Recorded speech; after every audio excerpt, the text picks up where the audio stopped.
जमीन लिया है, ये रिकॉर्ड क्लियर होना चाहिए। ओके, श्रीमती चर्चा नहीं होगी सर। इत्फल एक बात बता दीजिए। श्रीमती प्रियंका गांधी वाडा।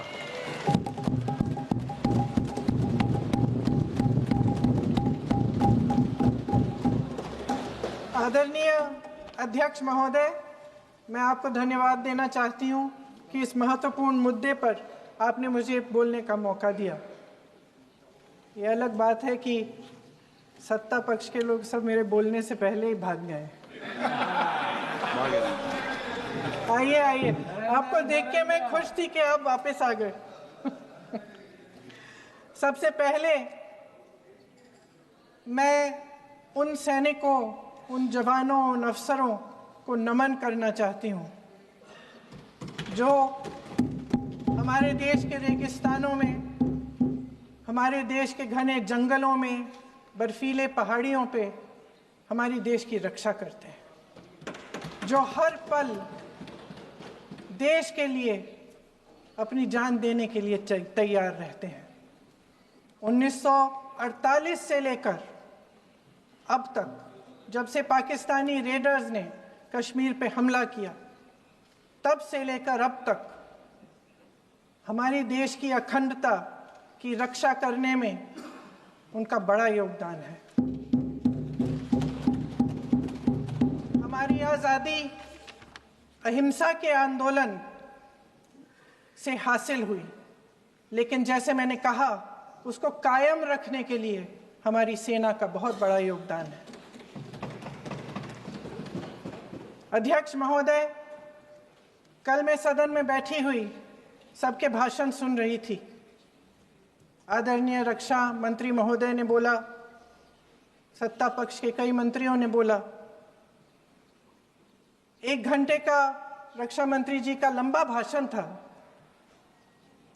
सुनते सुनते एक बात मुझे बहुत खटक रही थी। उसके बाद जब दूसरे भाषण भी सुने आपके सत्ता पक्ष के, तब भी ये बात बार बार मेरे मन में आ रही थी कि सारी बातें कर ली, ऑपरेशन सिंदूर की बात कर ली, आतंकवाद की बात कर ली, देश की रक्षा की बात कर ली, इतिहास का पाठ भी पढ़ा दिया, लेकिन एक बात छूट गई।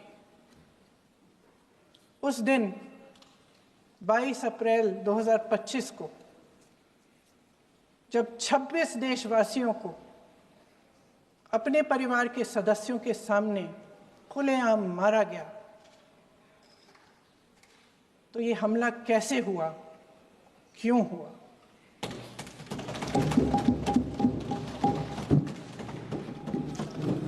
अध्यक्ष महोदय,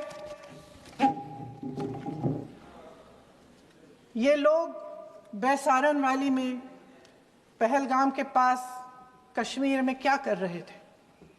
आजकल पब्लिसिटी का दौर है, प्रचार का ज़माना है। कुछ समय से हमारी सरकार ये प्रचार कर रही थी कि कश्मीर में आतंकवाद ख़त्म हो गया है, कि कश्मीर में शांति है, अमन चैन है। प्रधानमंत्री जी ने खूब भाषण दिए, देशवासियों को कहा कि चलिए कश्मीर चलिए, सैर करिए। कई बार मैंने ये भी देखा मीडिया पर, टीवी पर, कि कश्मीर जाइए, ज़मीन खरीदिए, अब वहाँ अमन चैन है, शांति का वातावरण है। इसी बीच शुभम द्विवेदी, एक कानपुर के नौजवान, और उनके पूरे परिवार ने तय किया कि वो कश्मीर जाएंगे। शुभम द्विवेदी की 6 महीने पहले शादी हुई थी।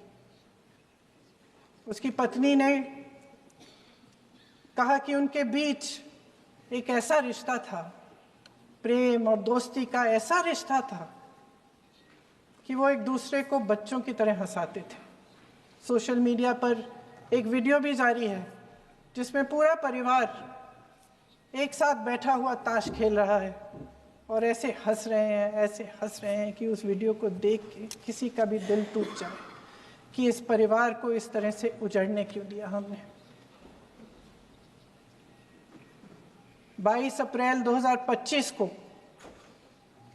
बैसारन वैली में मौसम का मिजाज अच्छा था, जैसे हर रोज लगातार 1000 से 1500 लोग वहां पहुंचते थे, उसी तरह से उस दिन भी तमाम पर्यटक वहां पहुंचे। वहां का रास्ता आसान नहीं है अध्यक्ष महोदय जी, जंगल से जाना पड़ता है, पहाड़ों के बीच जाना पड़ता है, घोड़े से जाना पड़ता है। ये परिवार वहां पहुंचे, मौसम सुहाना था, उनके बच्चे ट्रैम्पोलिन पे खेल रहे थे, कोई जिपलाइन कर रहा था, कोई चाय पी रहा था, तो कोई कश्मीर की सुंदर वादियों की ठंडी हवा का मजा ले रहा था। शुभम अपनी पत्नी के साथ एक स्टॉल पे खड़े थे, तभी अचानक 4 आतंकवादी जंगल में से निकलते हैं और शुभम को वहीं अपनी पत्नी के सामने मार डालते हैं। उसके बाद वे वहां से पूरे वैली में 1 घंटे के लिए लोगों को चुन चुन कर मारते हैं। किसी के पति को अपनी पत्नी के आंखों के सामने, किसी के पिता को अपने बेटे के सामने, चुन चुन कर 26 लोगों को मार डालते हैं। शुभम की पत्नी घबराकर वहां से भागने की कोशिश करती है, अपनी जान बचाने के लिए जंगल की तरफ दौड़ती है। वहां पता चलता है कि तमाम लोग जंगल की तरफ दौड़े हैं और अपनी जान बचाने की कोशिश कर रहे हैं। कोई अपने बेटे का हाथ पकड़ के पहाड़ों पर घसीटता हुआ जा रहा है, कोई कश्मीरी घोड़े वालों और गाइडों की मदद लेते हुए चले जा रहा है। कोई रास्ता नहीं है, कोई तरीका नहीं है, लेकिन किसी न किसी तरह से शुभम की पत्नी के शब्दों में किसी ऐसी शक्ति ने हमको बचा कर रखा कि हमें किसी न किसी तरह से हम अकेले नीचे पहुंचे। और मैं उनके लफ्ज पढ़ना चाहती हूं, क्योंकि उन्होंने कहा कि इस पूरे समय जब 1 घंटे के लिए चुन चुन कर भारतीय नागरिकों को मारा जा रहा था, इस पूरे समय उसे एक सुरक्षाकर्मी नहीं दिखा, एक सैनिक नहीं दिखा।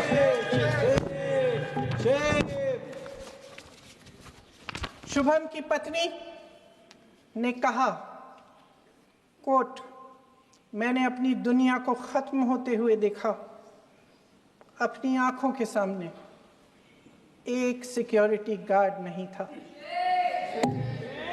मैं ये कह सकती हूं कि देश ने, सरकार ने हमें वहां पे अनाथ छोड़ दिया था। सिक्योरिटी क्यों नहीं थी वहां पे एक सैनिक क्यों नहीं दिखा? क्या सरकार को मालूम नहीं था कि यहां रोज 1000 से 1500 पर्यटक जाते हैं? क्या सरकार को मालूम नहीं था कि यहाँ के को पहुंचने के लिए जंगल के रास्ते से जाना पड़ता है? अगर कुछ हो जाएगा तो लोग वहां से निकल नहीं पाएंगे। एक चिकित्सा का इंतजाम नहीं था, फर्स्ट एड का इंतजाम नहीं था, कोई इंतजाम नहीं था, ना सुरक्षा का ना फर्स्ट एड का। इन लोगों को भगवान भरोसे छोड़ दिया गया। ये लोग वहां पे इस सरकार के भरोसे गए और इस सरकार ने उन्हें भगवान भरोसे छोड़ दिया।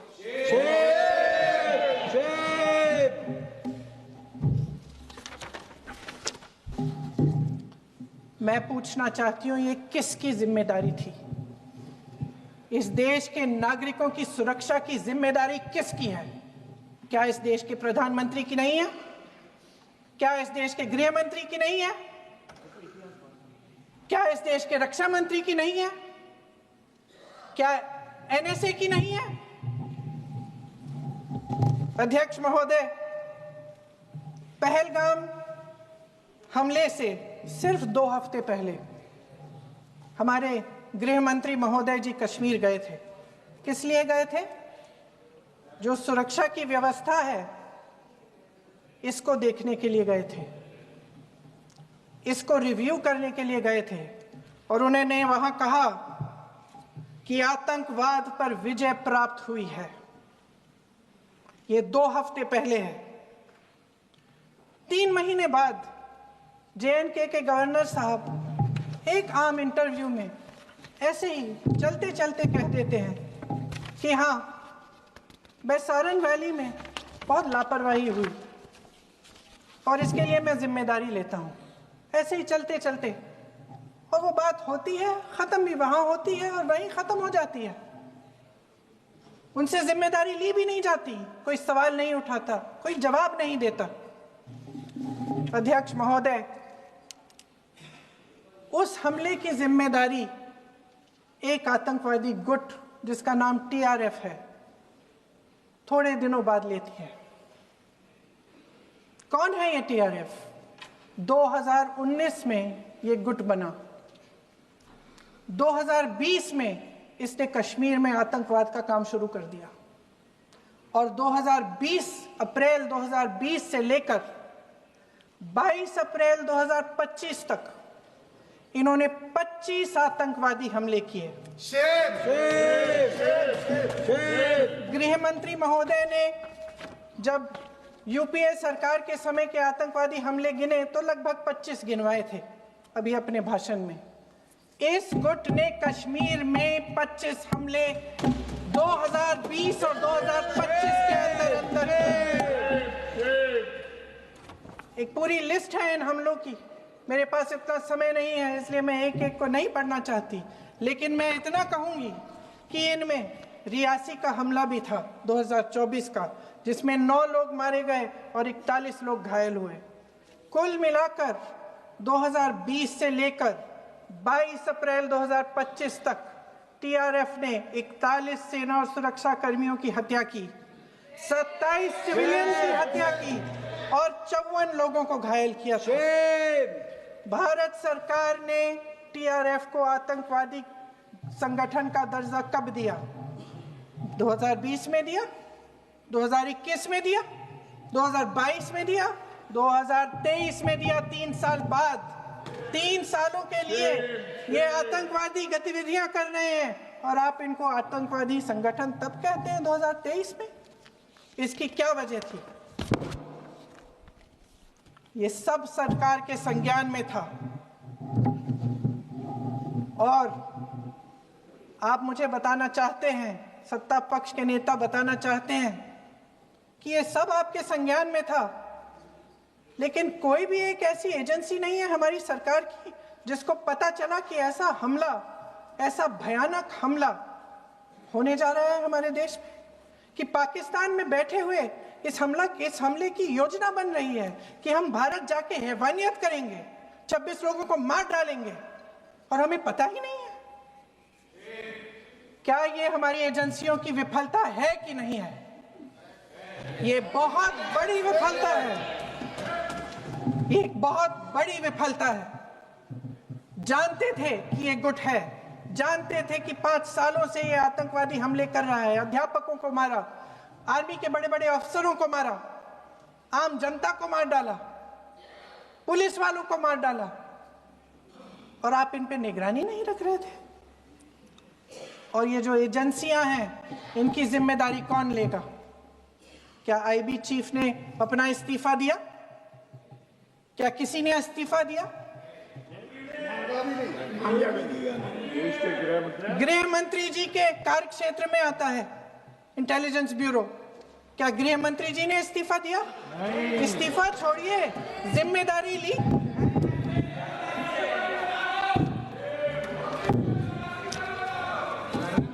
साहब देखिए, इतिहास की बात आप करिए, मैं वर्तमान की बात करना चाहती हूँ। आपको तो एक बहाना चाहिए, आपको तो एक बहाना चाहिए। पूरे परिवार का नाम गिनवा देते हैं। अरे अपनी जिम्मेदारी खुद लीजिए। 11 सालों के लिए तो सत्ता में आप हैं।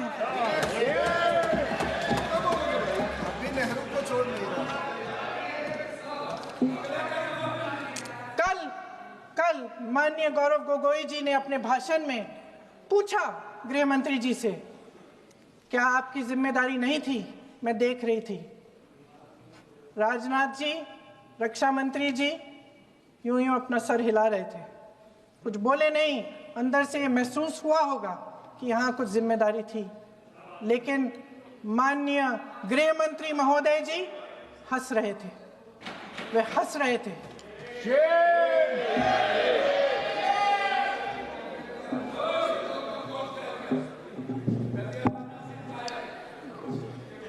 अध्यक्ष महोदय, कल सत्ता पक्ष और आज भी सत्ता पक्ष के नेताओं ने 2008 के मुंबई के हमलों का जिक्र किया, बार बार कहा कि मनमोहन सिंह जी की सरकार ने कुछ नहीं किया।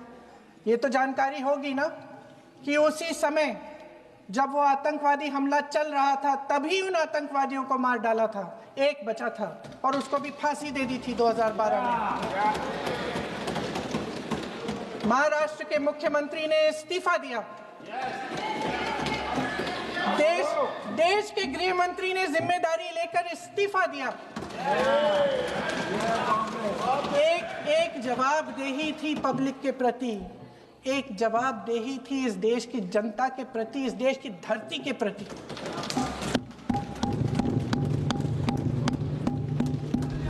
राजनाथ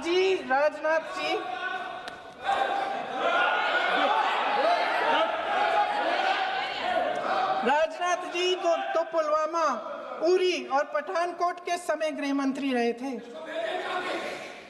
आज वे रक्षा मंत्री हैं और हमारे गृह मंत्री महोदय श्री अमित शाह जी के नाक के नीचे पूरा मणिपुर जल गया, दिल्ली में दंगे हुए, पहलगाम में हमला हुआ और आज भी वे उसी पद पर बैठे हैं। क्यों? अध्यक्ष महोदय, बमबारी से अखबारों के हेडलाइन बनते हैं, मगर कहानी सुरक्षा में की चूक में भी है। आज देश खोखले भाषण नहीं सुनना चाहता, देश जवाब चाहता है, तसल्ली चाहता है कि सच उससे छिपाया नहीं जाएगा। देश जानना चाहता है कि उस दिन अप्रैल 22, 2025 को क्या हुआ और क्यों हुआ। आप तो खुद अपनी पीठ थपथपाने में लगे रहते हैं। सेना, देश, संसद से सच छुपाते हैं। ऑपरेशन सिंदूर जब शुरू हुआ, हम सब ने समर्थन किया, सब एकजुट होकर खड़े हो गए इस देश के लिए। दोबारा होगा, दोबारा खड़े हो जाएंगे। अगर हमारे देश पे हमला होता है तो यहाँ इस सदन में किसी भी पार्टी का हो, कोई भी हो, सब आपका समर्थन करेंगे। और हमें अपनी सेना पर गर्व है कि उन्होंने इस बार भी दृढ़ता से लड़ाई लड़ी, धैर्य से लड़ाई लड़ी, वीरता से लड़ाई लड़ी। लेकिन इस ऑपरेशन का सिंदूर का क्रेडिट, उसका श्रेय तो हमारे प्रधानमंत्री जी चाहते हैं। सही भी है, ठीक है, सही है, श्रेय ले। ओलंपिक्स में हमारा मेडल आता है, उसका भी श्रेय लेते हैं। लेकिन सिर्फ श्रेय लेने से नहीं होता नेतृत्व, जिम्मेदारी भी लेनी पड़ती है।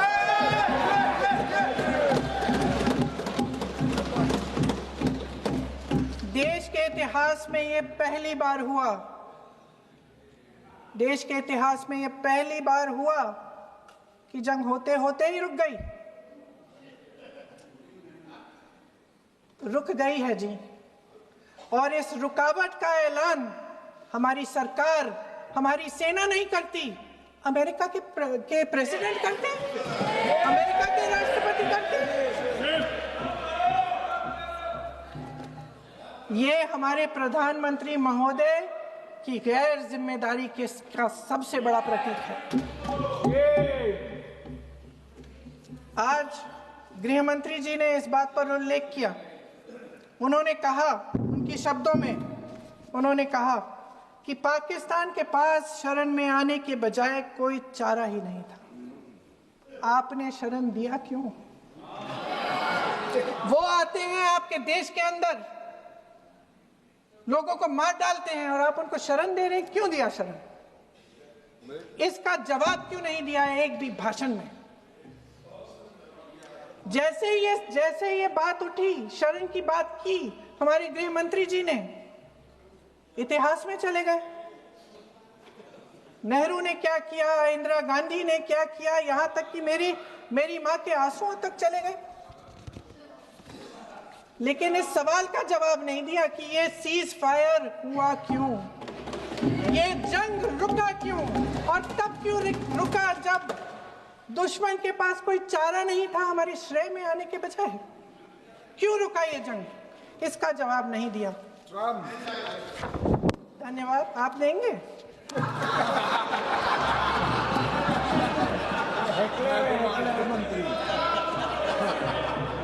देना भाई देना, आपको टाइम मिलेगा तो। टाइम नहीं मिलेगा आपको शायद। वैसे महोदय, मेरी माँ की आंसू की बात किए, मैं इसका जवाब देना चाहती हूँ। मेरी माँ के आंसू तब गिरे जब उनके पति को आतंकवादियों ने शहीद किया, जब वे मात्र 44 साल की थी। और आज अगर मैं इस सदन में खड़ी हूं और उन 26 लोगों की बात कर रही हूं, मैं इसलिए कर रही हूं क्योंकि मैं उनका दर्द जानती हूं, महसूस करती हूं।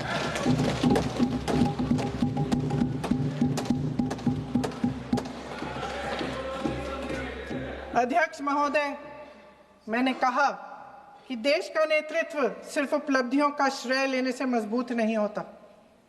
सफलता और विफलता दोनों की जिम्मेदारी लेने से बुलंद होता है। ये सोने का ताज नहीं है, कांटों का ताज है। अध्यक्ष महोदय, जब सरकार झूठी और कायर हो तो वे बहादुर से बहादुर सेना के साहस और पराक्रम को भी कमजोर कर देती है। देश को प्रतिशोध के साथ साथ सबके प्राणों की रक्षा का प्रण चाहिए। सेना की शक्ति के साथ सरकार की सच्चाई भी चाहिए। महान देशभक्त शहीद इंदिरा गांधी जी, जिन्होंने सफल कूटनीति के बल पर अमेरिका के राष्ट्रपति निक्सन का मुकाबला करके पाकिस्तान का विभाजन करवाया, बांग्लादेश बनाया, 1 लाख पाकिस्तानी सैनिकों को आत्मसमर्पण करने पर मजबूर किया, उन्होंने कभी इसका श्रेय लेने की कोशिश नहीं की। ऑपरेशन सिंदूर का मकसद अगर पाकिस्तान को सबक सिखाना था तो शायद ये मकसद अभी अधूरा है, क्योंकि हमारी कूटनीति विफल रही है। इसका प्रमाण यही है कि ऑपरेशन सिंदूर के बाद एक पाकिस्तानी जनरल, जिसके हाथ खून से रंगे थे, अमेरिका के राष्ट्रपति के साथ बैठकर लंच खा रहे थे। अगर ऑपरेशन सिंदूर का मकसद आतंकवाद को खत्म करने का था तो पाकिस्तान को संयुक्त राष्ट्र के आतंकवाद विरोधी समिति का अध्यक्ष चुने जाने से इस मकसद को धक्का लगा है। इसकी जिम्मेदारी कौन लेगा? क्या हमारे प्रधानमंत्री लेंगे? क्या उनमें ये हिम्मत है? नहीं है। अगर इस ऑपरेशन के दौरान हमारे जहाजों का नुकसान नहीं हुआ तो सदन में इसे साफ साफ कहने से क्या डर है? क्यों नहीं कहा है? कल भी रक्षा मंत्री जी ने कहा कि हमारे इंफ्रास्ट्रक्चर का नुकसान नहीं हुआ, तो जहाजों के बारे में भी बता दें, साफ साफ बता दें, क्या हर्ज है? सच्चाई तो है। सवालों से बचने के लिए ये सरकार हमेशा प्रयास करती है। इसकी राजनीतिक कायरता बेमिसाल है। देशवासियों के प्रति जवाबदेही का एहसास ही नहीं है। सच्चाई ये है कि इनके दिल में जनता के लिए कोई जगह नहीं है। सब राजनीति है, सब पीआर है, सब प्रचार है, सब पब्लिसिटी है। देश की जनता के लिए आपके हृदय में कुछ नहीं रहा। बहुत समय हो गया है आप इस प्रचार में ही लिप्त हैं, जनता को देख नहीं पा रहे हैं। जी माननीय, जो पहलगाम में हुआ, खत्म करती हूँ, जो पहलगाम में हुआ उससे हर एक देशवासी के दिल पे चोट पहुंची है। हिमांशी नारवाल की गुहार ने हम सबको शर्मिंदा किया है। इसीलिए मैं आज यहाँ खड़े हुए एक आखिरी बात करना चाहती हूँ।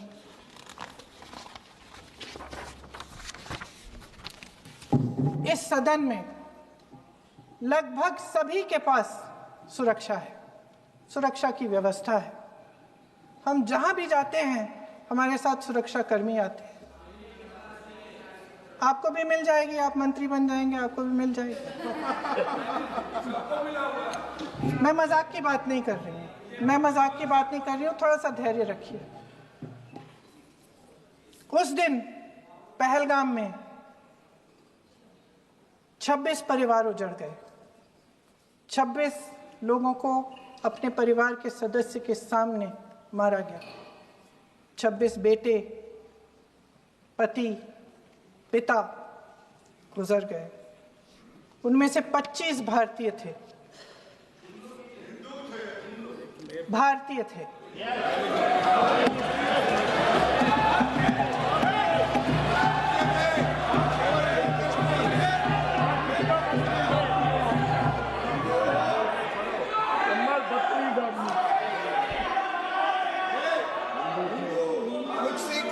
जितने भी लोग बैसारन वैली में थे और जो 25 भारतीय मारे गए, उनके लिए कोई सुरक्षा नहीं थी।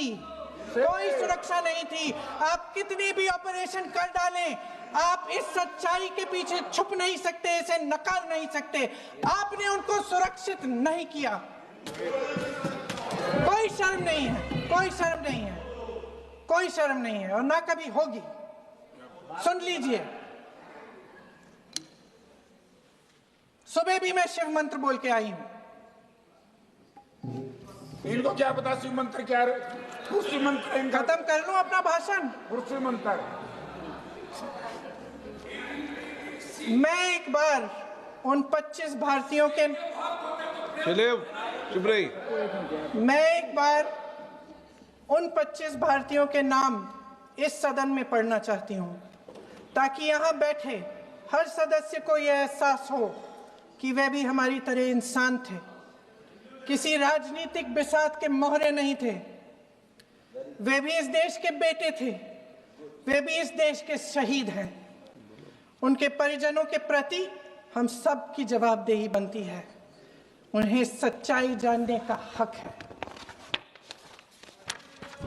समीर गुहा भारतीय, बिट्टन अधिकारी, मनीष रंजन, हेमंत सुहास जोशी, विनय नारवाल, सुशील नथनियल, अतुल श्रीकांत मोने, सैयद आदिल हुसैन शाह, नीरज वानी, एन रामचंद्रन, संजय लक्ष्मण लेले, मानिए प्लीज। दिनेश अग्रवाल, दिलीप दिल से, प्रशांत कुमार सतपति, JS चंद्रमौली। अब आप बोलिए, अब आराम से बोलिए। JS चंद्रमौली, यतीश परमार, S मधुसूदन राव, माननीय सदस्य, नारेबाजी का सदन नहीं है। शैलेश कलाटिया, ये तरीका ठीक नहीं है आपका। भूषण, मंजुनाथ राव, कौस्तभ गणबोते, शुभम द्विवेदी। जय हिंद।